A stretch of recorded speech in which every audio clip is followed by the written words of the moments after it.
versa. Sometimes warp holes appear by accident, allowing beings in the warp to break into reality and vice versa. Warp holes are weak spots in the wall between two chaos gods or mortals. Their duration, other times by the will of, like the nature of the warp, is indeterminate, sometimes a vortex of energy, sometimes, as is the case with space.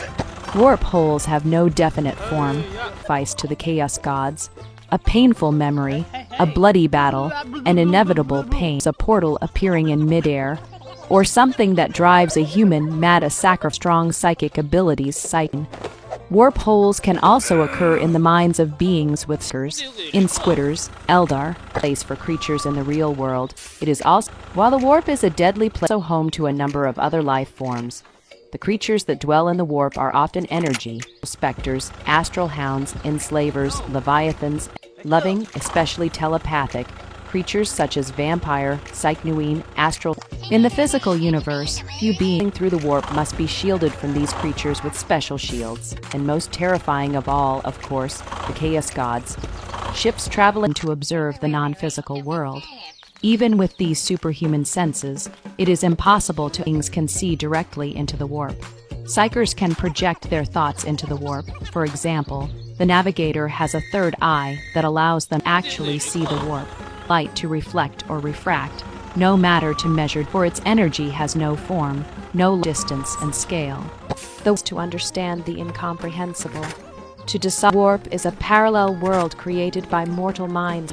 The observer creates an image of a beautiful order and reason into utter chaos. At the point of infinite complexities, and can drive men to madness, their senses and minds completely out of step with the turmoil scene.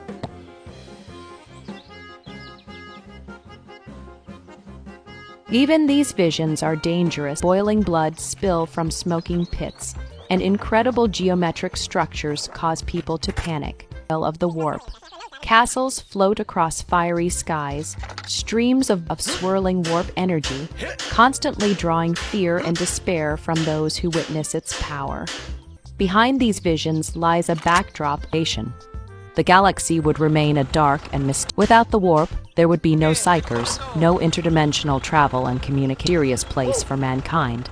But despite its many benefits, the warp within hunt humans and wish to see the universe is a dangerous environment. Creatures hidden traverse the warp, capable of traveling thousands of light years. In this way, humanity was united, doomed by the realm of chaos.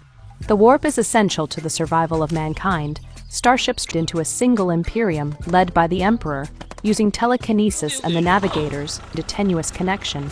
The Emperor's will was the worlds of the Imperium maintained was far, reaching only because his fleet mighty, but his control could travel by the warp.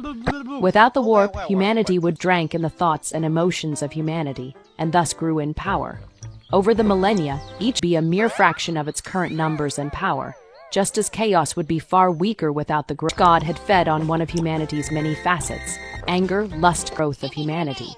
The chaos god's corruption and constant change, molded and nourished by the thoughts and emotions of warp, fed on those passions in humanity to keep physical world, the forces of the warp keep them alive. As humans spread across the stars, feeding the chaos gods, and their numbers grew beyond the madness of so a cycle was created. Humans fed the chaos gods, and the chaos gods lured humans, driving them even crazier. Humans have long had the ability to tap into the power of the warp. Witches, sorcerers, prophets, exorcists, and psychics have all astra telepathica. The warp is full of strange things, much of which remains a mystery to the astrologers of the Adeptus Mechanicus and Adeptus understanding of their abilities. In the 41st millennium, all tapped into it. Though they have little understanding, these individuals are known as psychers. The warp, using their minds to draw on unnatural energy. Psychers use their power by connecting to light, teleport object energies to project beams of light, transmit thoughts across space, and the number of psychers has increased with each century, now reaching a ratio of 1, perform a host of other miracles. In the past, psychic talents were to every few thousand people on a planet. Rare, limited to a few unfortunate individuals who fell victim to superstitious prejudice. However, disrupts its flow, creating a vortex that can dissipate or merge with other currents until it becomes a raging storm. Each psyker causes disturbances within the warp. The surge of psychic activity poses a grave danger to all of humanity. Every time a psyker connects with the warp, he destroys. Power lies in the hands of the few, and the majority live in a paralysis.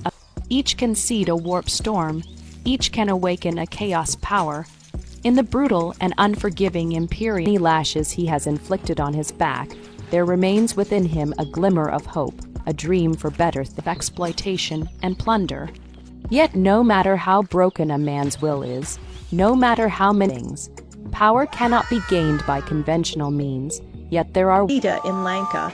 As Ravana entered Lanka with Sita in his flying chariot, people ways to reach excellence. Chambers, his servants, and the vast army stood aghast. He pulled her into his huge palace and showed her his royal Lanka, the ruler of this land, its riches, and its. Then he roared, "I'm the king of Lanka," offered her precious jewelry and people. Thinking that Sita would be impressed, he in gorgeous clothes, but Sita only repeated Rama's name. Angry with Sita, Ravana told her that he would make her his implied that the mighty Rama would kill him, queen. To this, Sita leaving her under an Ashoka tree, Ravana said that if she did not demon, Sita began passing her days thinking and chanting Rama. Accept his offer, he would kill her.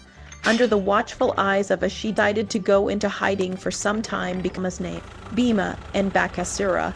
The Pandavas had discussed the Kauravas were trying to crying and asked them the reason. The Brahmins said, "Kill them." During this time, they lived in a town called Ekshakra with a Brahmin family. One day, Kunti found her host made an agreement with him. Every week, one person would their lives a demon outside Ekshakra who once threatened to kill all the people of the town.